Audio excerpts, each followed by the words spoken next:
Have you ever wondered what it feels like to be born into a house where every portrait disapproves of you? Where even the wallpaper seems to whisper, "You don't belong here." You stand in the dim corridor of number 12 Grimold Place, the ancestral home of the noble and most ancient house of Black.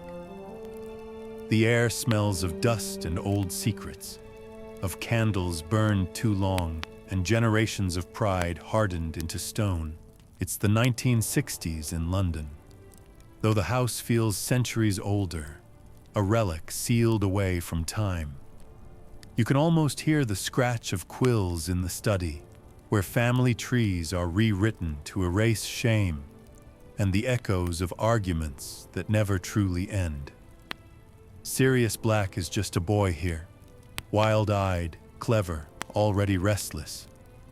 You see him pressing his ear against the wooden door while his mother's voice rises.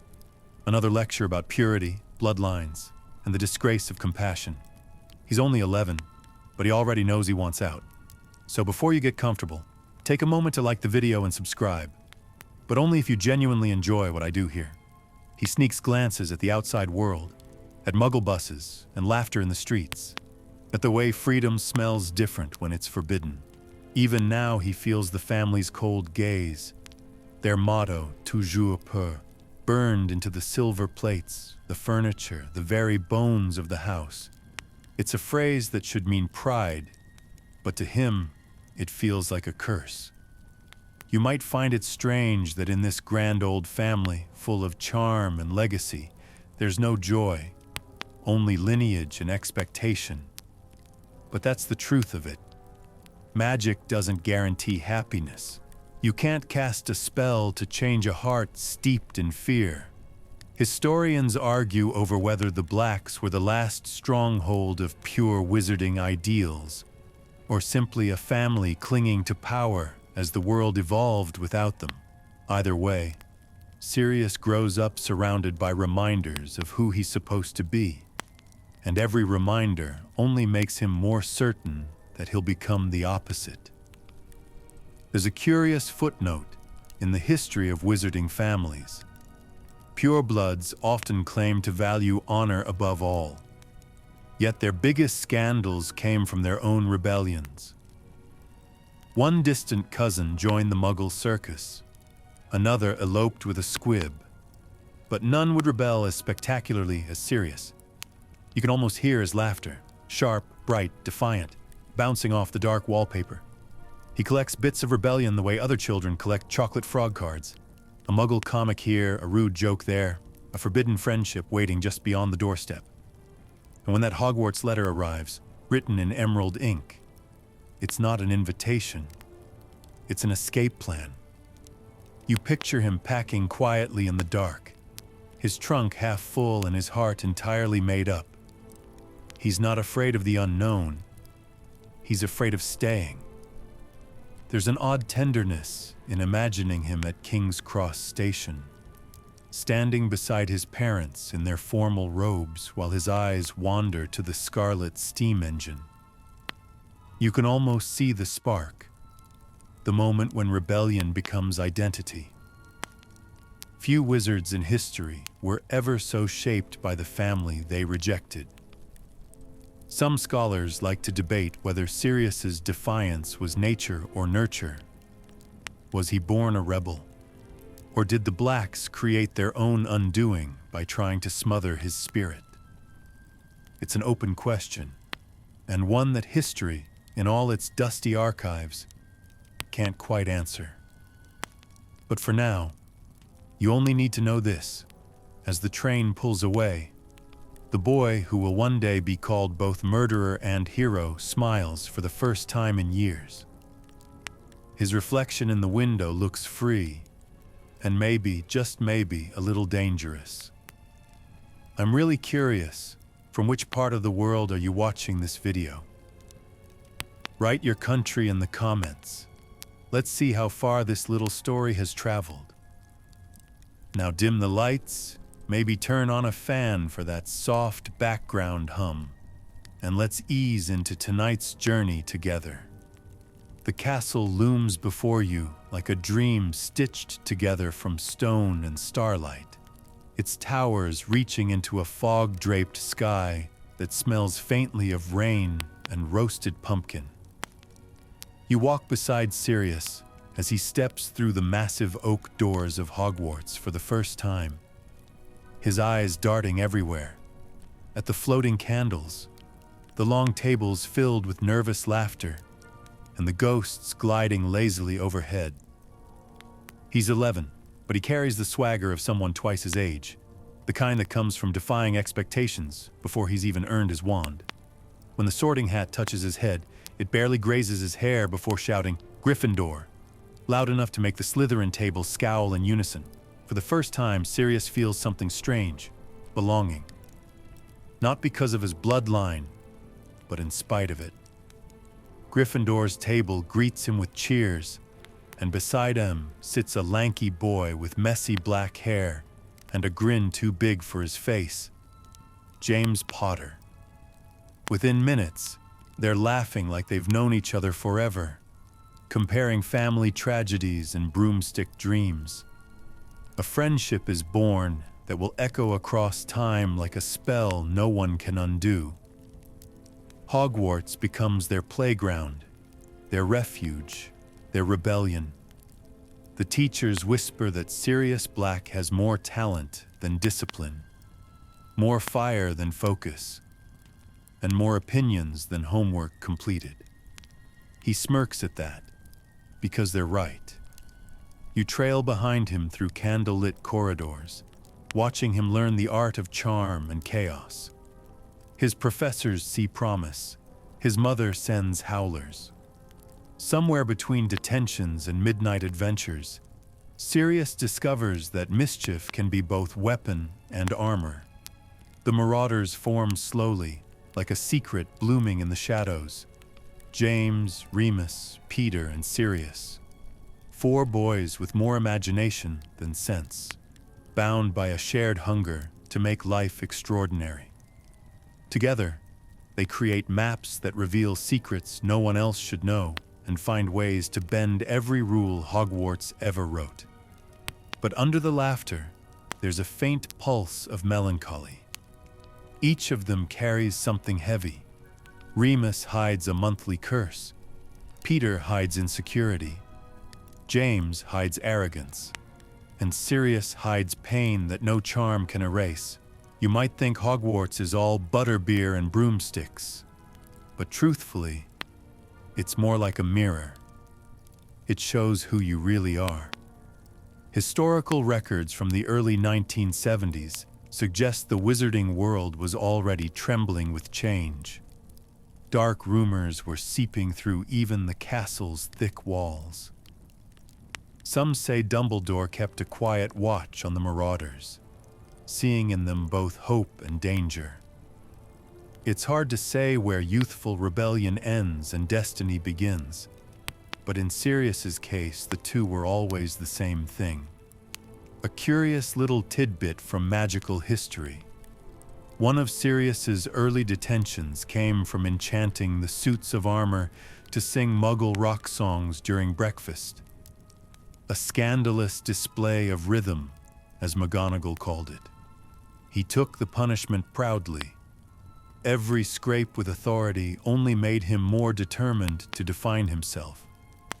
And as he grows older, his confidence hardens into something else.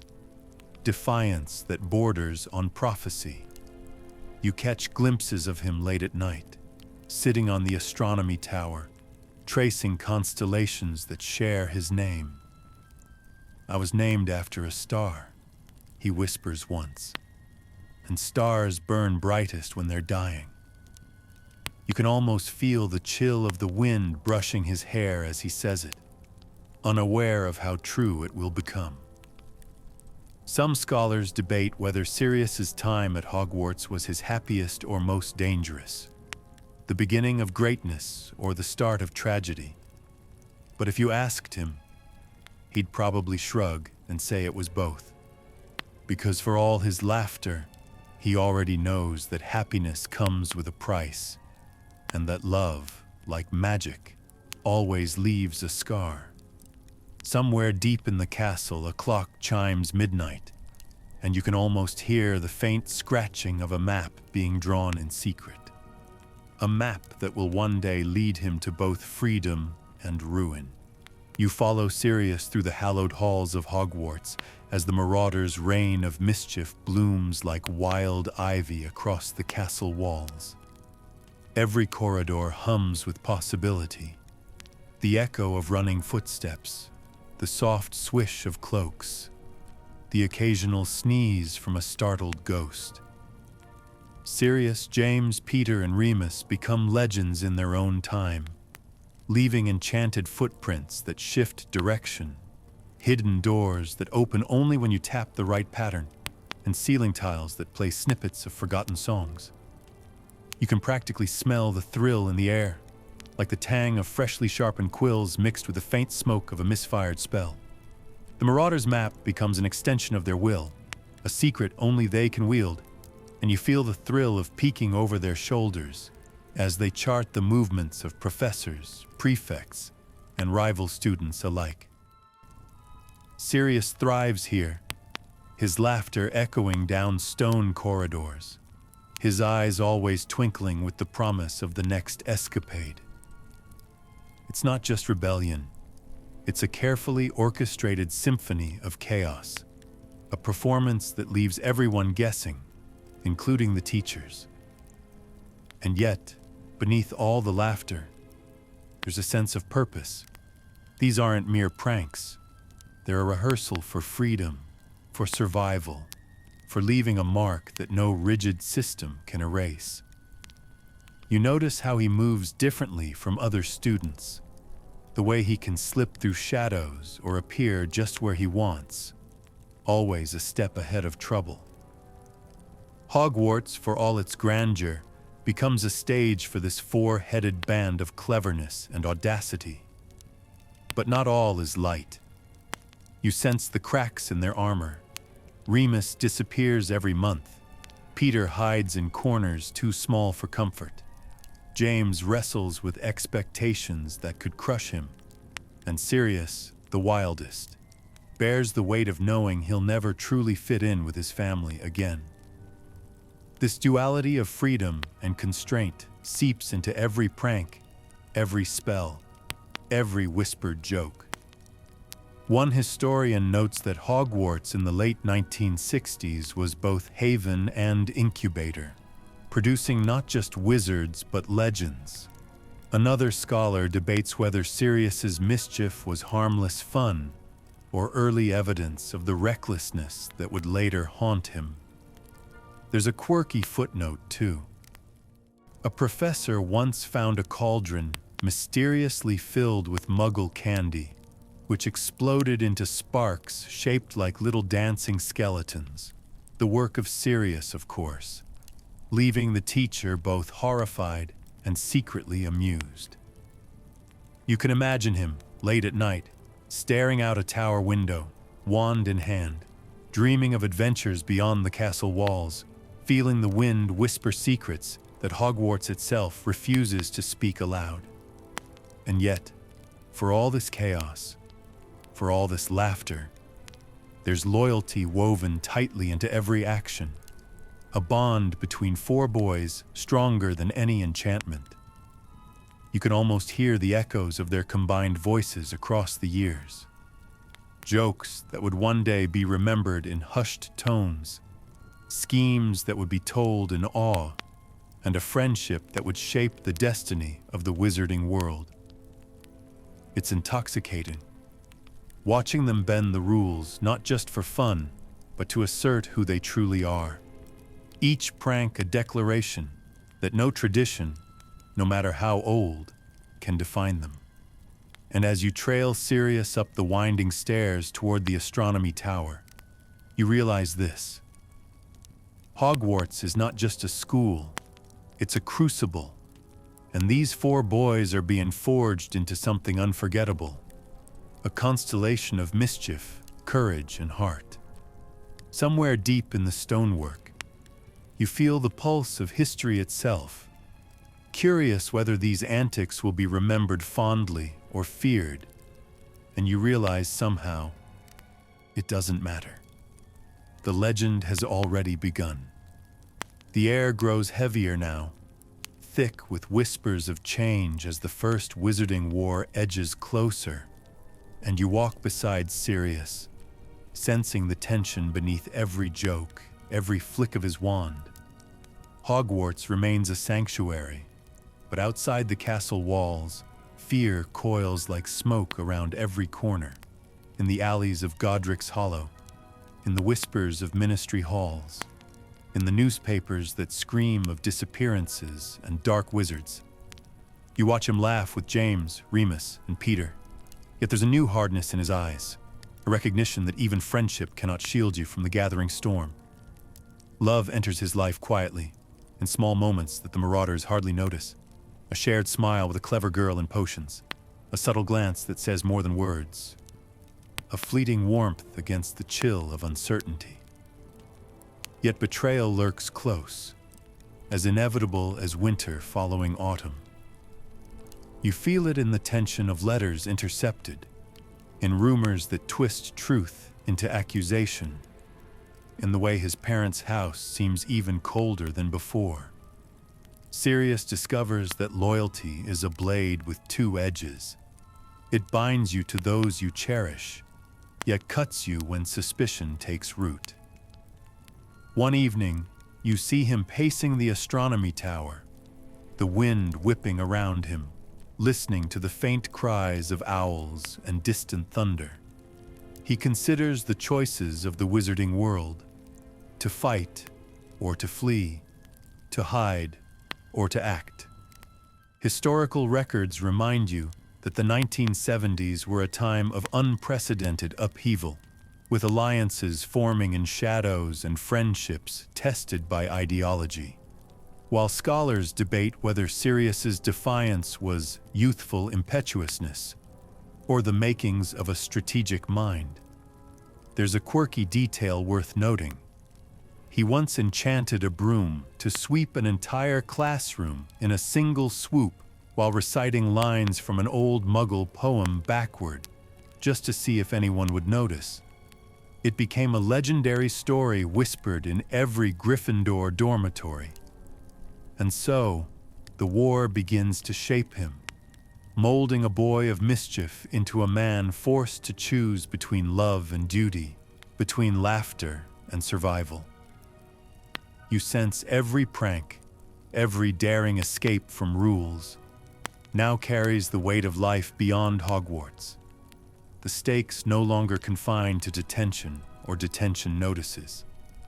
The Marauder's map, once a symbol of playful mastery, becomes a tool for strategy and reconnaissance, a silent witness to the networks of trust and betrayal weaving through their lives.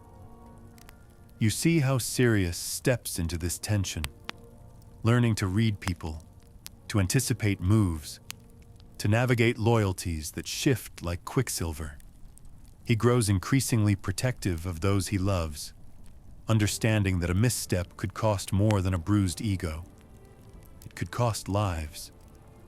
And yet, he laughs still, though it's tinged with something sharper, a knowing of how fragile safety is, how fleeting freedom can be.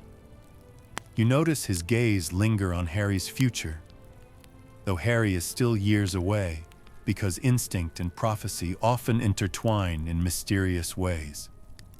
Sirius's courage becomes magnetic, drawing friends close while terrifying foes, creating a paradoxical aura that is both comforting and dangerous.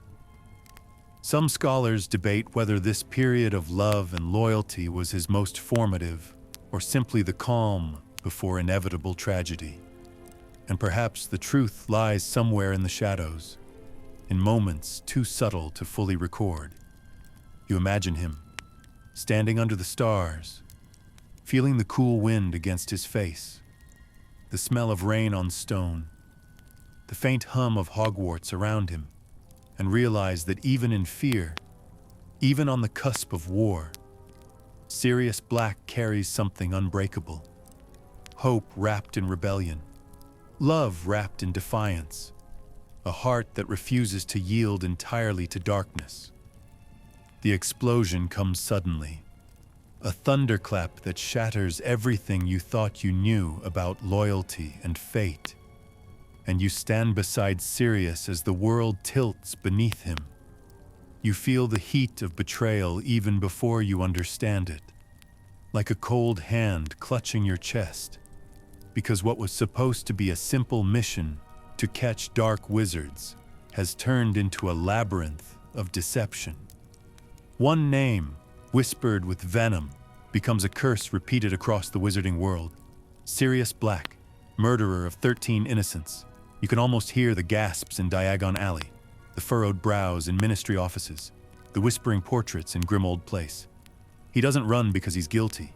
He runs because the weight of false accusation is nearly unbearable, and the truth, hidden behind shadows and lies, has no champion. You follow him through the alleys and rooftops of London, past the crooked chimneys and the glimmer of enchanted street lamps, and you feel the pang of injustice with every hurried breath.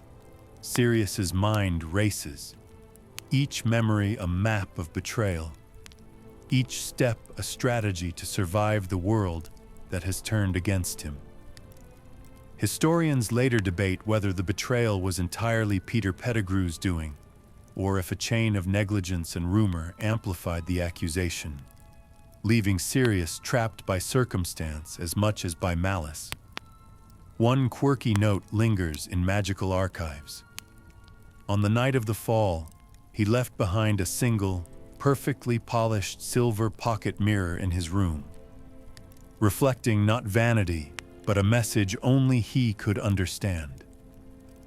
You watch him clutch the artifact as he disappears into the night, the rain slicking down his hair, his eyes burning with indignation and resolve. You feel the tension of destiny in every step, because this is more than escape. It is transformation. In Azkaban, the prison of despair awaits. But here on the streets, Sirius is both hunted and liberated, a fugitive walking the edge of legend. You notice how he moves differently now.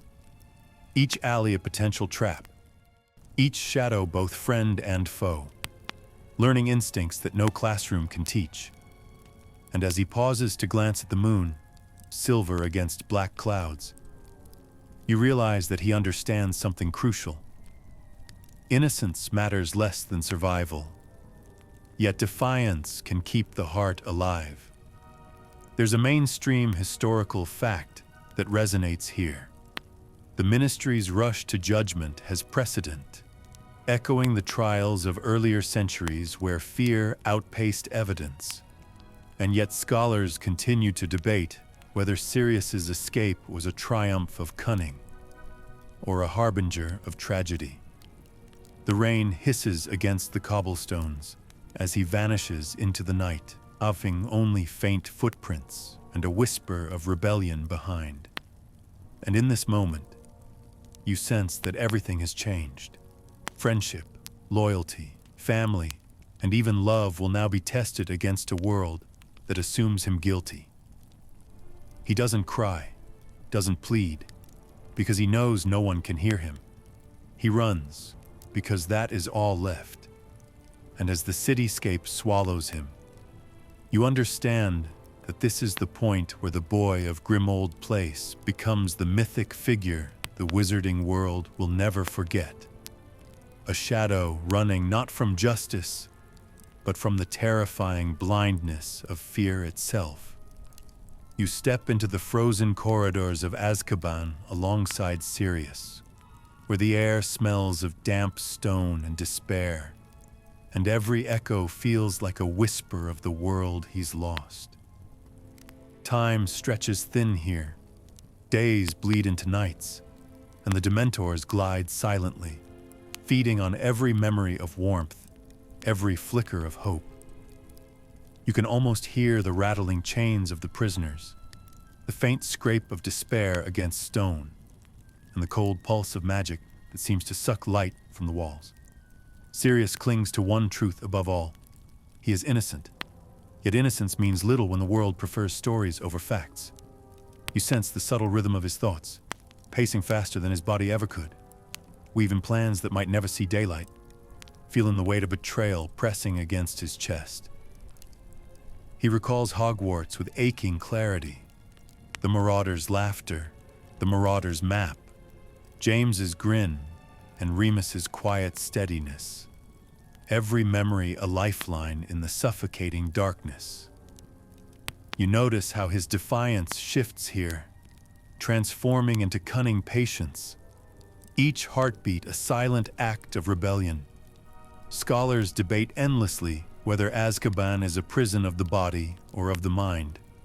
And watching Sirius, you understand the question is both terrifying and profound. The soul becomes the battleground, and even magic cannot fully shield it. There's a curious anecdote hidden in wizarding archives. Sirius once taught a fellow prisoner a trick to make the shadows form dancing letters on the wall, a small rebellion of the imagination against the all-consuming gloom. You see him closing his eyes, feeling the memories like embers, igniting sparks of strategy and determination in the darkness. Nightmares hover at the edge of thought, yet he greets them with wit and irony, imagining the Dementors in ridiculous hats or performing absurdly clumsy dances. Because even humor can be armor. You realize that Azkaban, for all its terror, also sharpens him, bending his anguish into survival instincts that would serve him when escape finally becomes possible. I'm really curious, from which part of the world are you watching this video? Write your country in the comments. Let's see how far this little story has traveled. The frigid walls seem endless, yet you follow him as he learns to read subtle cues in the guards' routines, to sense the faint currents of magic lingering in the air, and to hold on to a fragile hope that human resilience can defy even the cruelest enchantments. His dreams are tinged with rebellion, a black dog running freely across moors under stormy skies, the marauders laughing as if no time has passed, and a world where justice might finally notice truth. Even in the grip of despair, Sirius plans, calculates, and imagines escape routes, knowing that survival is both a test of skill and spirit. Every thought becomes a tether to life, every memory a shield against the cold touch of the Dementors.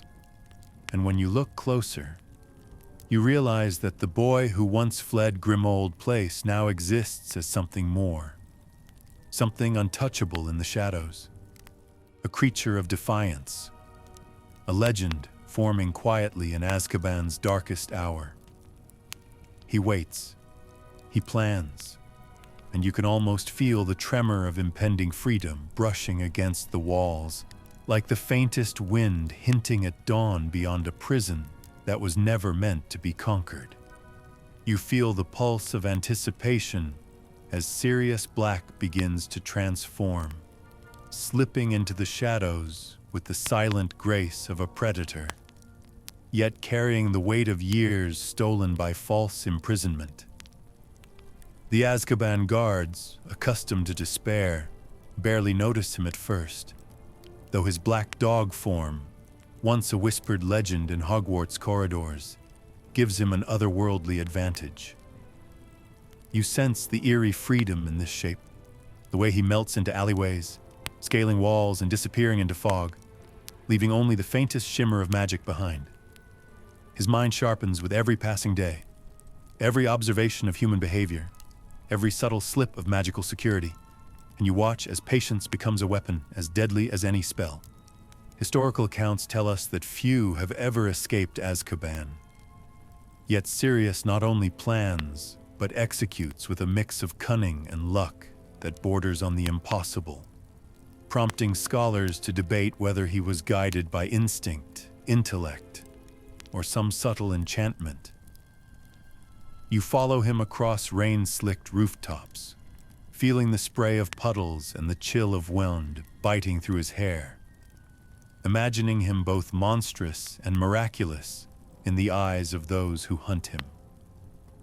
In one whimsical footnote, an old wizarding journal recalls sightings of a massive black dog roaming forests and graveyards, eyes glowing in a way that made superstitious villagers swear that the creature was more spirit than flesh.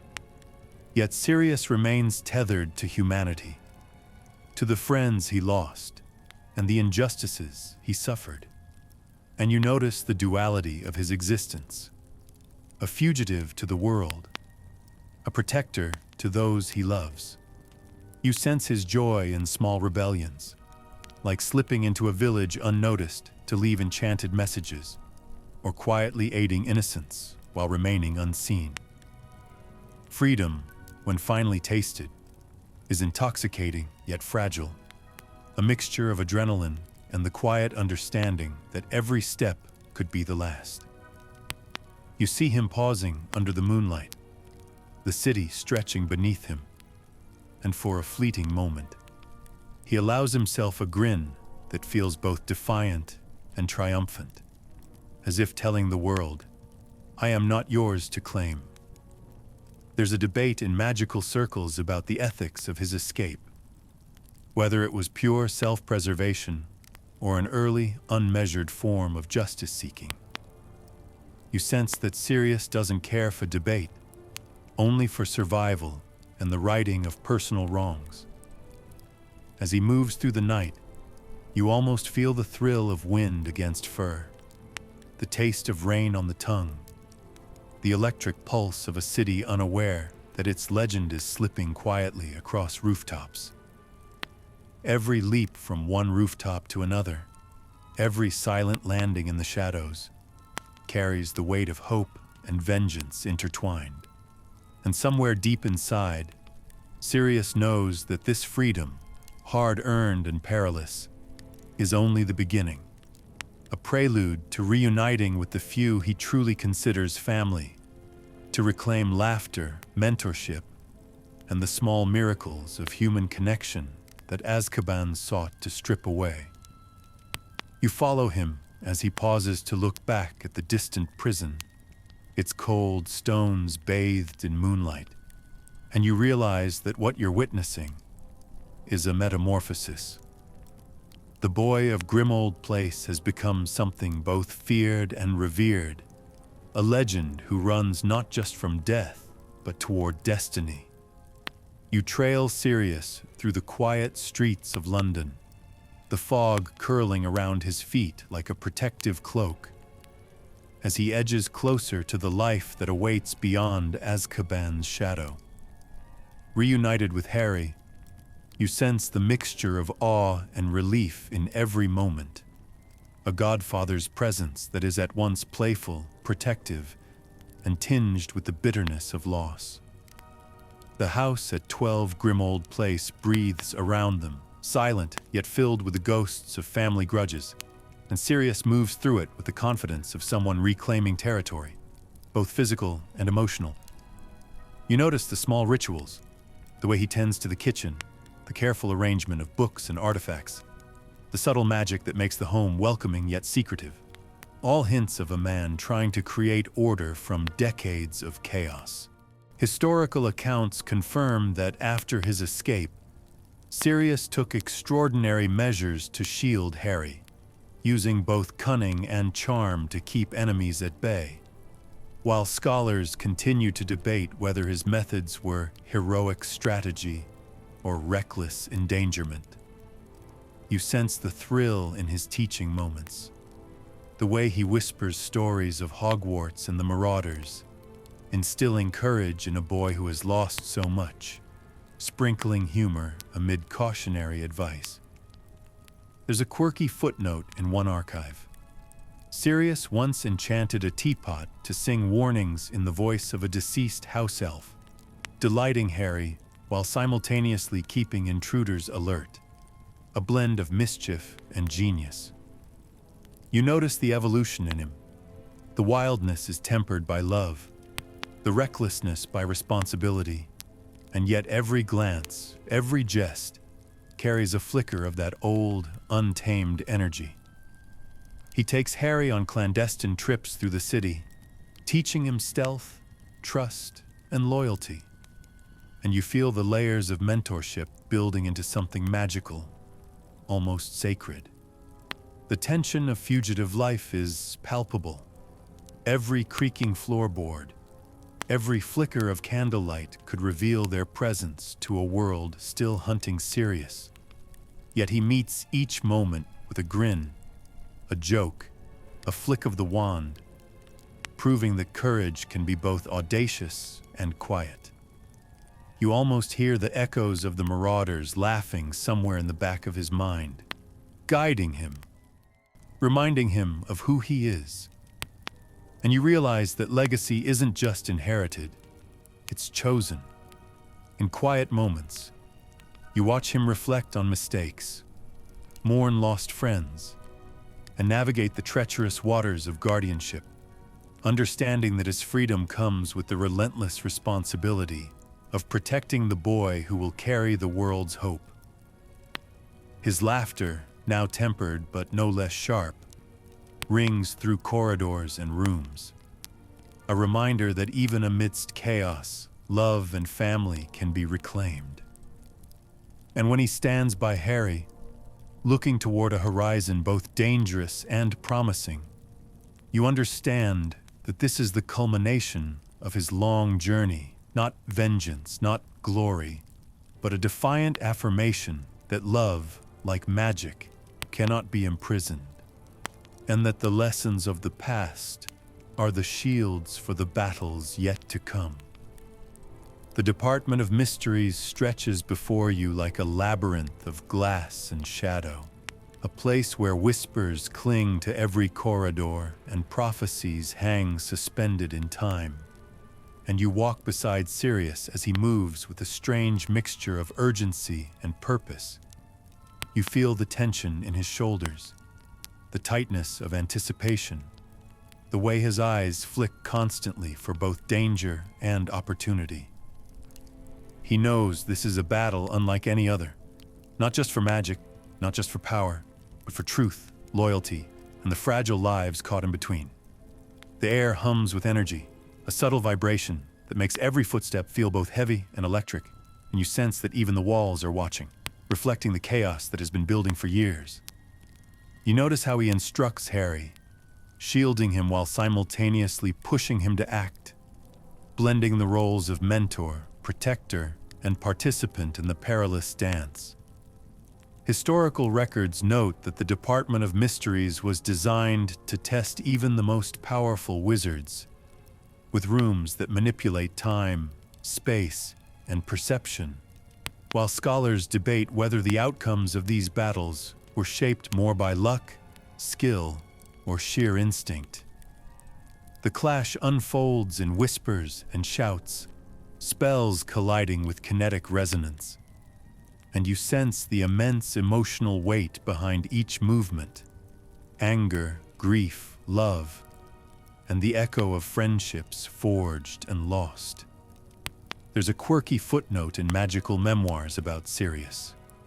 He once made a minor enchantment in the Hall of Prophecies so that a set of floating orbs would spell, "We're watching you," in looping, harmless illusions, just to unsettle an overconfident Death Eater trainee.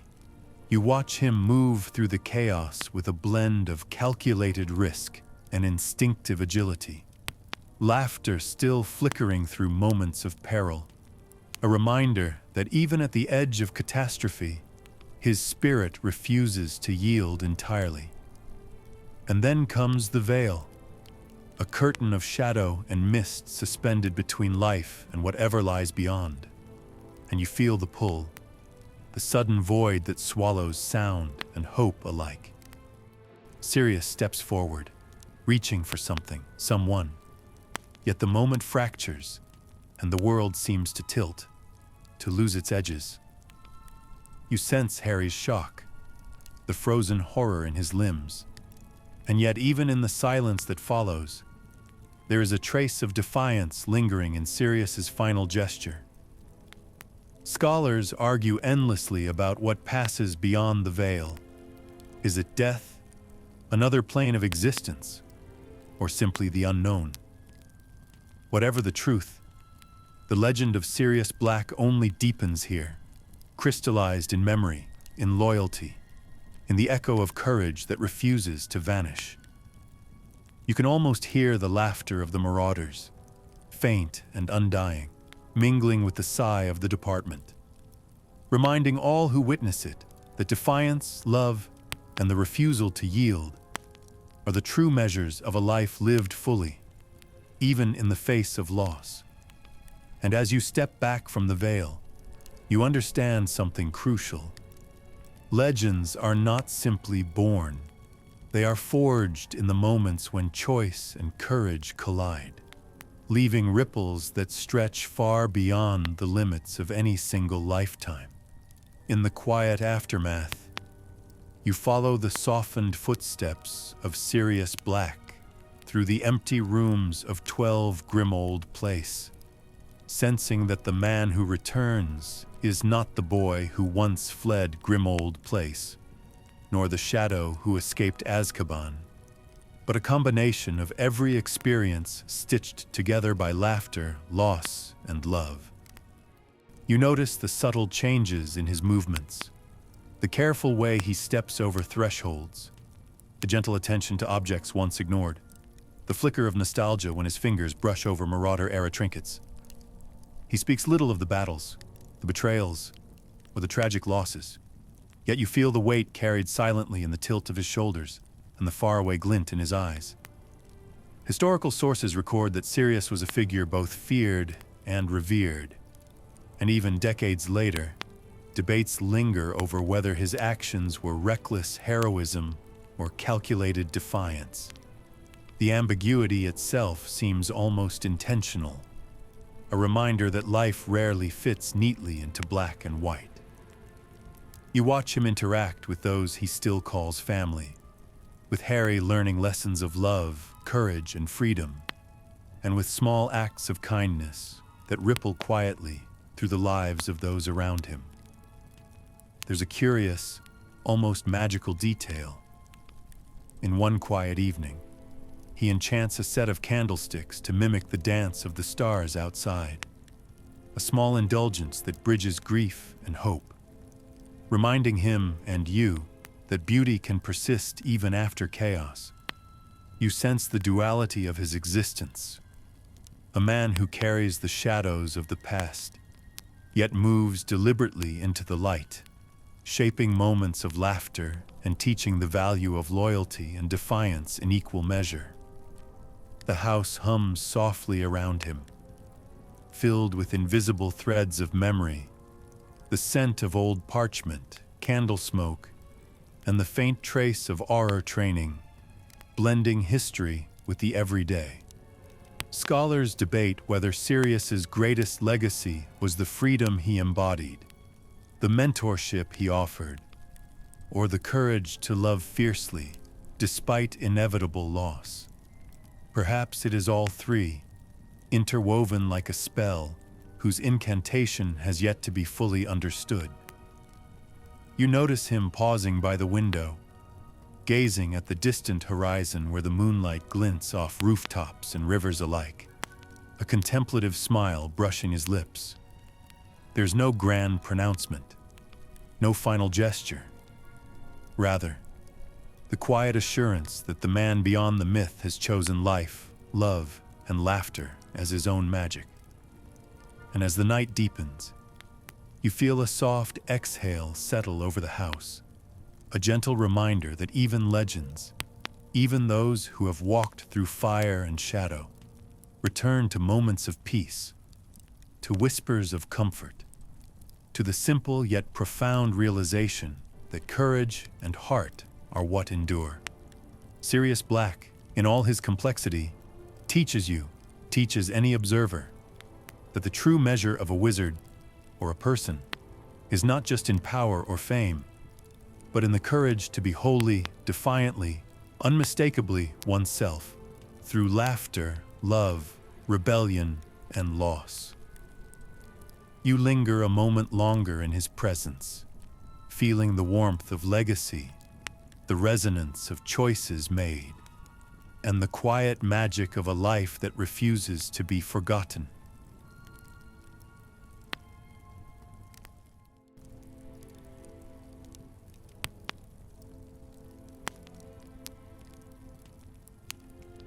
Now you let the pace slow, the story settling like dust in the corners of a quiet room. The air feels softer, warmer, and you notice the gentle hum of distant magic, like a lullaby vibrating through the walls. Imagine the candlelight flickering, the shadows stretching long and slow, and the faint, comforting sound of pages rustling in forgotten books. Sirius's journey, vast and tumultuous, has carried you through halls of laughter and corridors of despair, across rooftops glistening with rain, and into the depths of shadowed prisons. But now, you are home.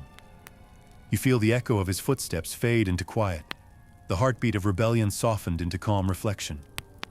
There's a gentle reassurance in knowing that even those who bear the heaviest burdens can find moments of peace, of connection, of laughter in the aftermath.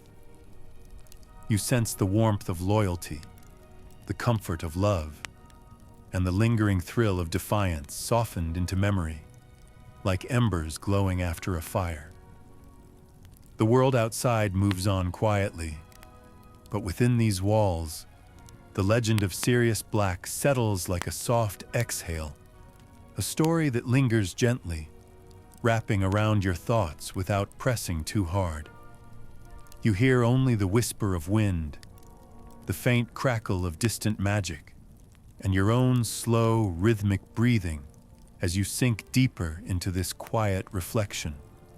Let your mind drift along with the fading echoes of courage, friendship, and love, allowing the images and sounds to blend into a comforting hum, a lull that eases tension and invites soft smiles. In this twilight moment, you realize that stories, like magic, can linger gently, teaching patience, empathy, and the courage to face both light and shadow within yourself. And as you exhale, you feel the subtle assurance that no matter how wild or dark the journey, even legends return to calm, carrying with them the quiet magic of memory, reflection, and hope.